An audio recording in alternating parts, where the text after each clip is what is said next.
Next, an extraordinary night of music in North Korea. Jeffrey Brown has our report.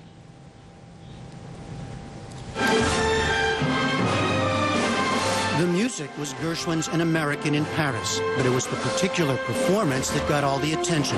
For these were Americans in Pyongyang.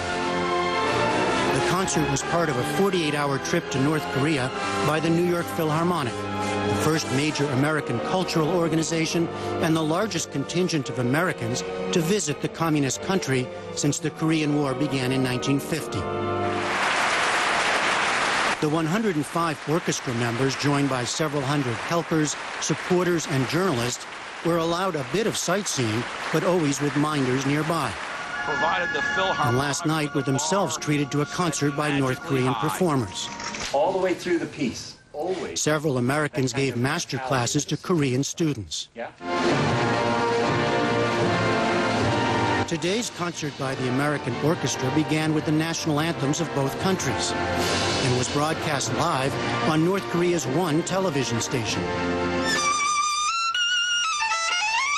The Philharmonic's assistant concertmaster, Michelle Kim, who was born in South Korea, said she'd been wary before the trip, but was glad she'd come. I wish I could stay longer. I've felt the warmest greetings from everybody here.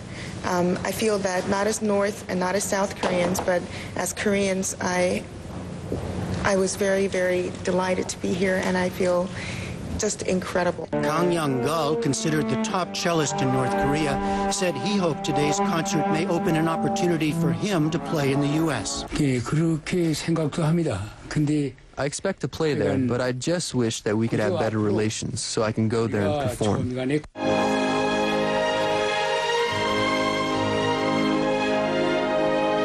The U.S. State Department had helped plan the trip, but no official meetings were held during the visit, which came even as the U.S. continues to push North Korea to abandon its nuclear program.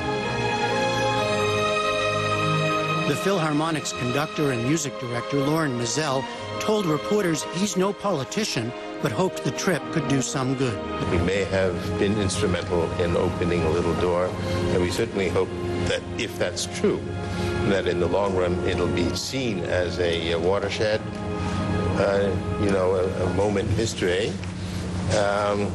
Why then others will follow, and there will be a normalization over, maybe 2 decades. These things never happen at once. The Philharmonic concluded today's concert with a performance of a famous Korean folk song revered on both sides of the border. The audience responded with a standing ovation that lasted 5 minutes.